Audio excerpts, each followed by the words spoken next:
మా బాబు మా బాబులు అట్లాంటి వాళ్ళు ఎంతోమంది 1983లో సారు కాంగ్రెస్ తువాలు వేసుకున్నప్పుడు సార్కు 60 నుంచి 70 ఎకరాల భూమి ఉండే బతికేపల్లి గ్రామంలో 60 నుంచి 70 ఎకరాల భూమి ఉన్నప్పుడు 40 మంది పాలేర్లు ఉన్నారు. ఇవాళ కాంగ్రెస్ తువాలా వేసుకున్న నుండి ఇప్పటి వరకు బతికేపల్లి గ్రామంలో ఎంతో కమిటీ వాళ్ళకు రైతు సంఘాలకు అరొక్కలకు సంఘాలకు భూములు ఇచ్చి ఆయన పెద్ద మనసుతో ఇచ్చిన రోజులు ఉన్నాయి. ఇవాళ 40 మంది పాలేరు లేరు, కాంగ్రెస్ తువ్వాల లేదు. కాంగ్రెస్ తువ్వాలు వేసుకున్నట్టుండి 60-70 ఎకరాల భూమి పోయింది, పాలేరులు వేరు. బతికేపల్లి గ్రామంలో 5 గుంటల భూమి లేదు సార్కు. ఆయన ఏం సంపాదించుకున్నాడు చెప్పురి.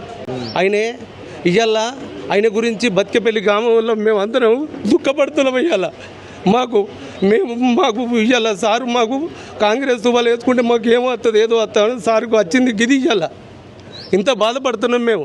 40 మంది పాలేరు, 60-70 ఎకరాల భూమి, మామిడి తోటలు అరొక్కటి సార్ దగ్గర ఉండే.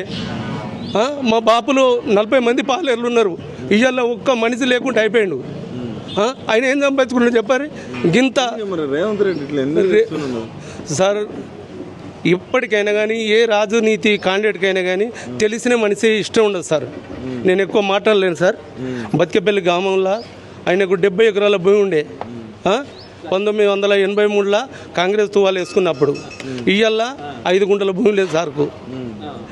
చెప్పండి, 40 మంది పాలేరులు, బర్రెలు, గొర్రెలు, అన్ని రకాల భూములు జాగాలుండే. ఇవాళ తెలియనోడు ఏదో ఎవడో సార్ గురించి చిన్నగా చేసి మాట్లాడితే మాత్రం మేము ఒక్కళ్ళని కూడా ఇడిచిపెట్టామని చెప్పి మేము ఇవాళ హెచ్చరించున్నాం సార్. అది